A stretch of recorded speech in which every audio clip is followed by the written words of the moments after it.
Hey folks, it's Marvin Cash, the host of the Articulate Fly, and we're back with the first casting angles of 2024 with Mac Brown. How you doing, Mac? I'm doing great. How you doing, Marvin? As always, I'm just trying to stay out of trouble and putting the finishing touches on my arc here in Charlotte, North Carolina. That's good. We're going to need an arc. Looks like they're calling for tonight and tomorrow. I think you might need that arc. Yeah, they're saying we're going to get 4 inches of rain. But before we kind of dig into the business end of our conversation tonight, how was Santa Claus good to you this year? Oh, Santa Claus he's always good. He did a good job this last Christmas as well. Well, there you go. I would hate to hear that you got coal in your stocking.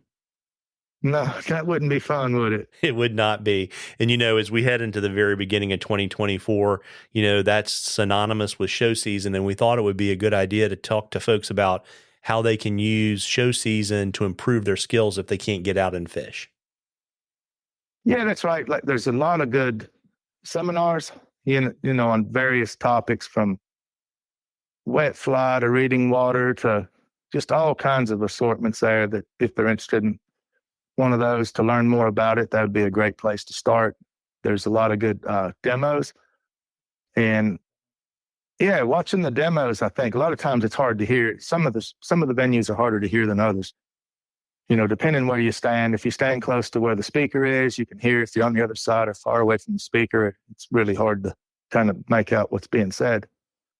But I think a big part of that would be it's easy to start watching loops, but if you're really wanting to learn deeper about your own casting, I would say just watch the hand, watch the movement of the person that's casting, and just ignore the line, because they're not going to put somebody up there throwing rainbow cast, So watch the movement and you'll come away learning a lot more. Yeah, and use your phone, folks. I mean, you've got that $1,000 supercomputer in your pocket, and you can record the hand, and you're getting the audio at the same time, and then you can kind of watch it in slow motion. And to Mac's point, I mean, everything that's really important is happening at the hand.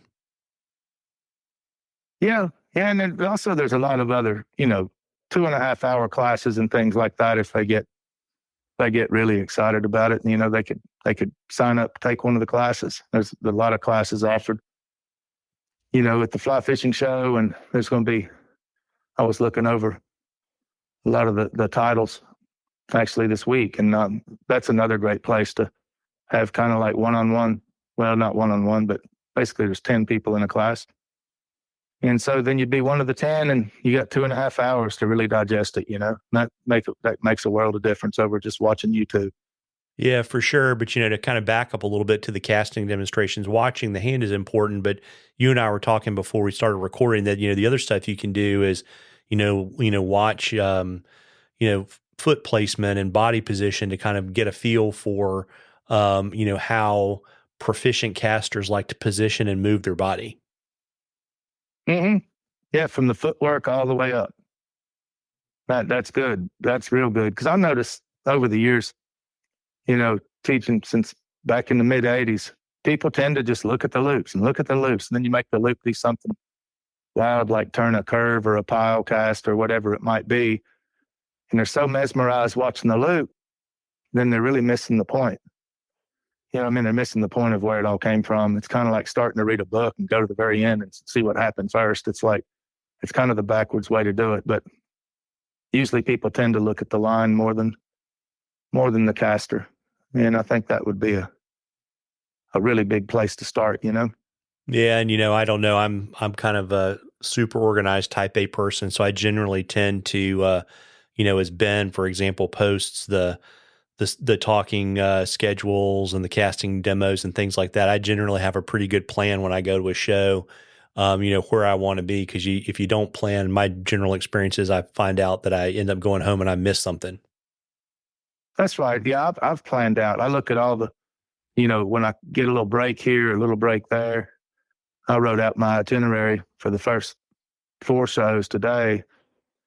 And I try to put those breaks to use them constructively where I can, get done what I want to go see. A lot of times I'll go sit in and get to watch, it might be somebody, there that's giving a seminar in a room and talking about a topic I want to go hear about. And that's a great way to spend the downtime, because a big part of it too, we're on our feet a long time during those shows. And it's nice to go in the seminar room and actually watch something and be, sitting down and learning something that way. A lot of times it's fun. Yeah, and if you're into destination travel, it's a really good way. There's destination theaters. You're going to generally find people talking about trips pretty much anywhere in the world, and they're not cheap. And so, to be able to kind of listen to a talk and then go talk to the outfitters and the lodges at the show is another great thing you can do. Mm-hmm. Yeah, that's always fun. Like a lot of the really neat destinations, and they'll have people. There's always very good representation from the Bahamas.